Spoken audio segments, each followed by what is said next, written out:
You could build a whole airplane that way. You just start with a big billet and start grinding on, and pretty soon you have a Cessna. Today is finally the day. The day I'm gonna show you all the mods we've done to my plane and show you my favorite mod that we're about to do. Just got in the mail my new shock and gear leg suspension setup for the old Kitfox. Thanks to Tony over at ShockMonster for building me up a custom set. Let's just get right to it. Let's go put the shocks on my plane. Make it no more bouncy, but just straight up short landing smasher. Ooh! That's how you do that, huh? You know, does that work as a tug as well? I tried pushing the Kitfox in with it, and it didn't have enough power.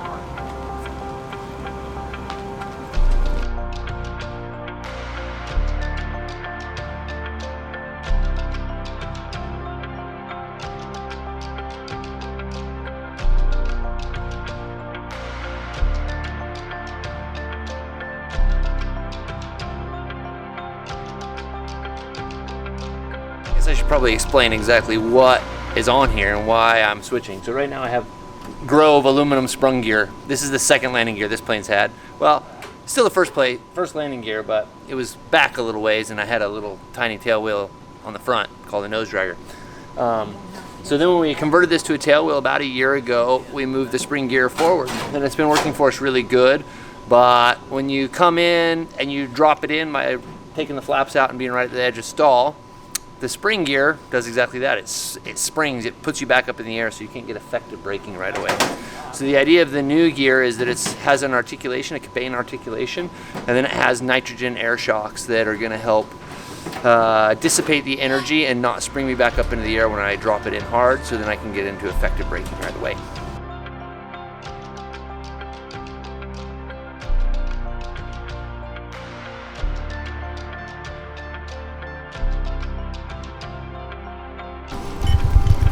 All right, step one is done. It has no gear legs anymore. Those of you who don't know, that's my brother Cade. He's got his head down. He's a partner in the plane. I'm really the boss of the plane. I just fly it like I stole it. All right, gears off, brakes are off. Time to install some new legs. So we're having to move our little radiator forward to make room for the Cabane to go past behind it here. The radiator was just a bit too close. If you take a look at my radiator, pretty nasty. So I've been wanting to clean it anyway and replumb some stuff, so instead of just slapping Cabane gear on and going flying today, it looks like I'm gonna be mechanicking for a little while. So, this is the size of the bolts that was holding on the Grove gear. This is the size that we're putting on it. Happy days, I didn't hit the pipe. A little bit different size, yeah. So what that means though is I'm having to drill holes in my airplane. It's a bit terrifying, really.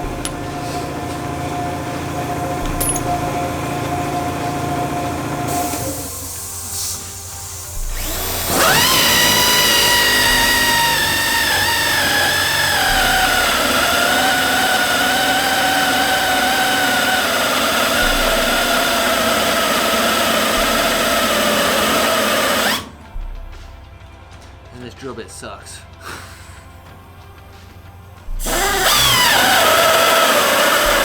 Whoa! So it's been a long day of fabricating. It's like 6:30 or something already.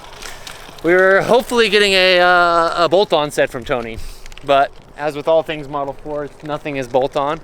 So Ty and I have been cursing each other about this Cabane, trying to get that on all day. We're super backlit. Sorry. The Cabane does not fit. So we're gonna go heat it up and bend it in a big vice grip at this shop over here.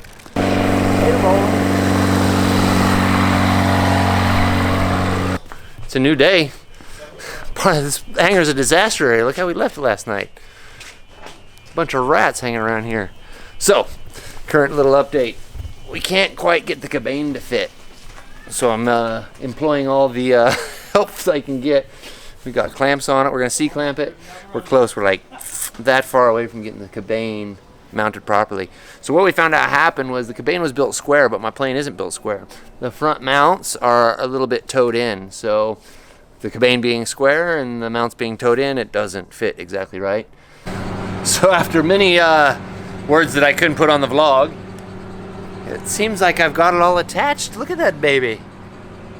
Man, my stance is gonna be about 6 inches higher, I think. And look how much wider my gear's sitting now. Woof. It's gonna be pretty sweet. Progressing today, yes. Well, first look at it. It's not on a cherry picker anymore. My spinner's at eye level. So I've spent a lot of money, and I took a 135 mile an hour airplane and I turned it into a 95 mile an hour airplane. What do you think about that? You're my hero. It fits your mission, right? Yes. Sped buddy, go slower.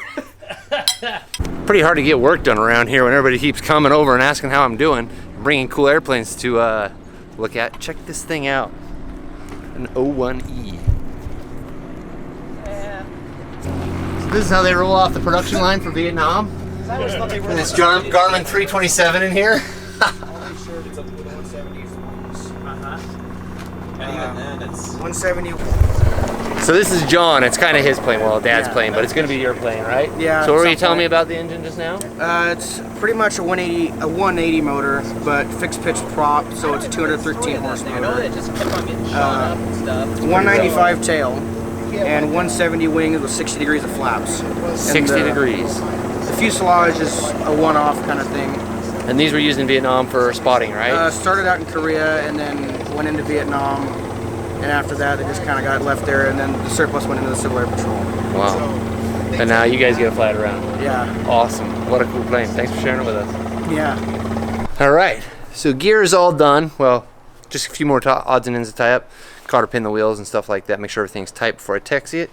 Brakes. Reran everything. I installed a parking brake. I haven't had one of those in a year, which I'm pretty excited about. Check it out. I had to replumb new brake lines, obviously, with new gear legs. The Grove gear, it was like a rifle bore. The brake line ran through it. So I chose this flexible nylon cable. Trusty grip lock ties holding it on. Haven't cut the little ends off yet because I've been adjusting things. And good thing about grip lock ties is you can adjust them. And here we got the few lines running. I mean, brake lines. Still needs a little bit of bleeding. Let's go to the other side here. Whew. Pretty rad. It's getting close.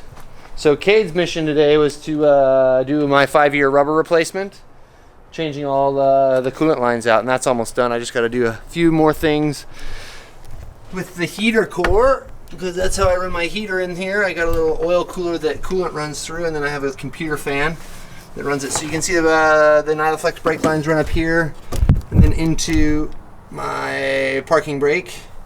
I got dual brakes in this, up into the master cylinder. So we're getting really close. Should be taxiing before it gets dark, I hope. Yes. Look at that gorgeous thing. The stance is good.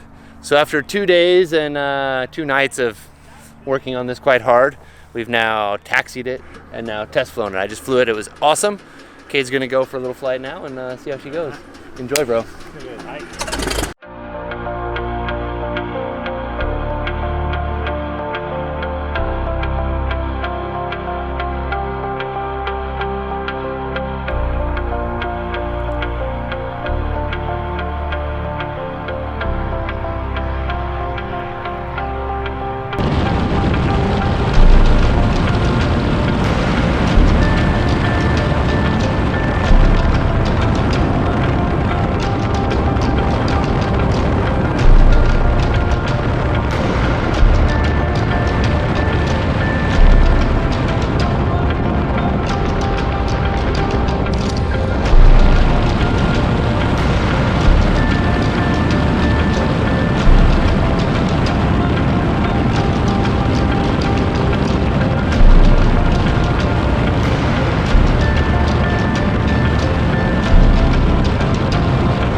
First impressions? It's a whole different airplane. Yeah. Thing's awesome. But do you think it really handles too much different, or? I mean, the handling in the air is the same. It's just easier. Yes. It's just easy. It's more forgiving on the landing, right? For sure. Even I can land it good. Oh, whatever. You were landing good before. Come on. Yeah. Don't sell yourself short. Nice. I felt like I really used some of this too. And Yeah. We might have a bit too much nitrogen in these shocks. So they're, like I said before, they're nitrogen gas shocks, and you pump them up with nitrogen to affect how much they'll compress. And like we're trying to drop it in, and they're moving that much. That's what these little zip ties do. So we have much more travel that we can get out of it. We just need to soften it up a little bit more. Keep progressing.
Man, do I just love the fact that summer is right around the corner. So the gear is done, suspension is on, seems to be working so far. It's gonna be about a couple week break-in period while I decide what PSI settings I like in the shocks and what adjustments I wanna make to them. But so far so good. Had to stop at a little skinny off airport landing on the way back to my hangar in Emmett just to test it all out, and it went just splendidly. After 2 days of hard work and some busted knuckles, we're back in business. The plane is flying again and couldn't be happier. Thanks guys for watching another vlog that didn't include a whole lot of flying. I hope you enjoy what flying I did get to do. But now that we have this new gear on, you know what that means. More and more flying, especially with summer coming. I think I'm just gonna go ahead and wrap this vlog up right here and see you guys next time. Please remember to smash that like button, maybe leave me a comment below. And as always, if you haven't subscribed, please do that. We'll see you next time.